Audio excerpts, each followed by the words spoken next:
संपूर्ण शास्त्रोक्त आयुर्वेद सिखाने वाला भारत का एकमात्र प्लेटफॉर्म दीप गुरुकुलम में आपका हार्दिक स्वागत है। नमस्कार दोस्तों। तो दोस्तों, आज के वीडियो में हम पढ़ने वाले हैं कि हमें कितने दिन में मैथुन करना चाहिए। देखिए, हमारे जो शास्त्र हैं पुराने, उसमें बताया गया है कि ऋतुओं के हिसाब से अलग अलग दिन बताए गए हैं कि हमें कौन सी ऋतु में कितने दिन में मैथुन करना चाहिए, यानी कि स्त्री संग या फिर संभोग करना चाहिए।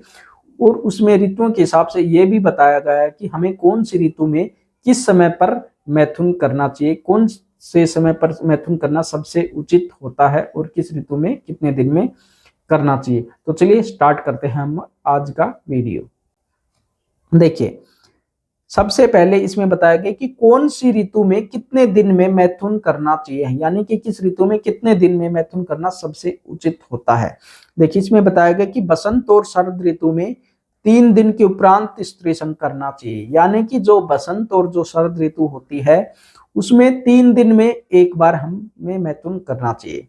आगे है वर्षा ऋतु और ग्रीष्म ऋतु में एक पक्ष में स्त्री संग करना चाहिए, यानी कि एक पक्ष में एक बार। एक पक्ष मतलब महीने में 2 पक्ष होते हैं, जैसे 15-15 दिन के महीने में हो गए 2 पक्ष, यानी कि महीने में सिर्फ 2 बार ही स्त्री संग करना चाहिए। कौन सी ऋतु में? वर्षा ऋतु और ग्रीष्म ऋतु में सिर्फ महीने में 2 बार ही स्त्री संग करना बताया गया है। और बताया कि बाकी ऋतुओं में भी 3-3 दिन में स्त्री संग करना उचित है।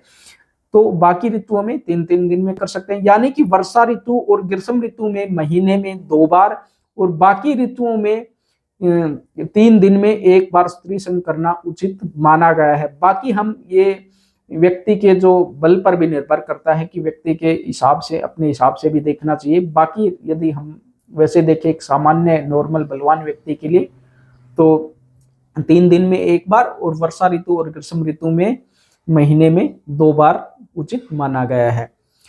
अब चलिए आगे करते हैं कि कौन से समय में उचित माना गया। देखो, कौन सी ऋतु में किस समय में मैथुन करना चाहिए, यानी कि किस समय में हमें उचित माना गया है मैथुन करने का समय। यह शीतकाल में रात्रि के समय मैथुन करना चाहिए, यानी कि जो शीतकाल होती है उसमें रात्रि के समय मैथुन करना सबसे अच्छा माना गया है। आगे है ग्रीष्म ऋतु में दिन के समय मैथुन करना चाहिए, यानी कि ग्रीष्म ऋतु में दिन के समय में मैथुन करने को सबसे अच्छा बताया गया है।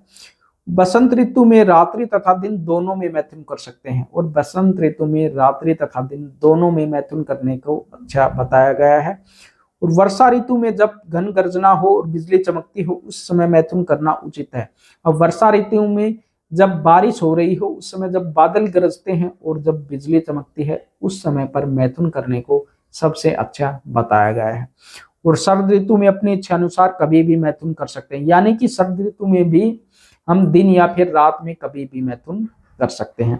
अब आगे बात आती है कि कौन से समय में जैसे हमें मैथुन नहीं करना चाहिए, किस किस समय में हमें नहीं करना चाहिए बिल्कुल भी। वो है प्रातः काल के समय पर हमें मैथुन नहीं करना चाहिए, और सायंकाल के समय पर हमें मैथुन नहीं करना चाहिए। एक है अर्धरात्रि के समय भी हमें मैथुन नहीं करना चाहिए। आगे है पर्व, यानी कि कोई त्योहार हो उस समय भी हमें मैथुन नहीं करना चाहिए। गौओं को छोड़ने का जब समय होता है उस समय भी हमें मैथुन नहीं करना चाहिए, और मध्याह्न काल में हमें मैथुन नहीं करना चाहिए। तो इन समय पर हमें मैथुन नहीं करना चाहिए। इस समय को शास्त्रों में उचित नहीं माना गया है मैथुन करने को। बाकी जो हमने बताया उस समय पर मैथुन करने को उचित माना गया है। ठीक है। तो दोस्तों, आज के वीडियो में हमने जाना कि मैथुन किस समय पर कौन सी ऋतु के हिसाब से कैसे करना चाहिए, हमारे पुराने शास्त्रों में लिखा गया है। तो इसके संबंध में आपका कोई भी क्वेश्चन हो तो आप लोग हमें कमेंट बॉक्स में पूछ सकते हो। यदि आपको हमारे वीडियो अच्छे लगते हैं और आप कंप्लीट आयुर्वेद सीखना चाहते हैं तो इन वीडियो को ज़्यादा से ज़्यादा शेयर करें और चैनल को अवश्य सब्सक्राइब करें और वीडियो को लाइक भी अवश्य करें, ताकि हम और भी ज़्यादा आपके लिए मेहनत कर पाएँ। तो मिलते हैं अगले वीडियो में कुछ नई जानकारियों के साथ। तब तक बने रहेगा हमारे साथ। जय हिंद, वंदे मातरम।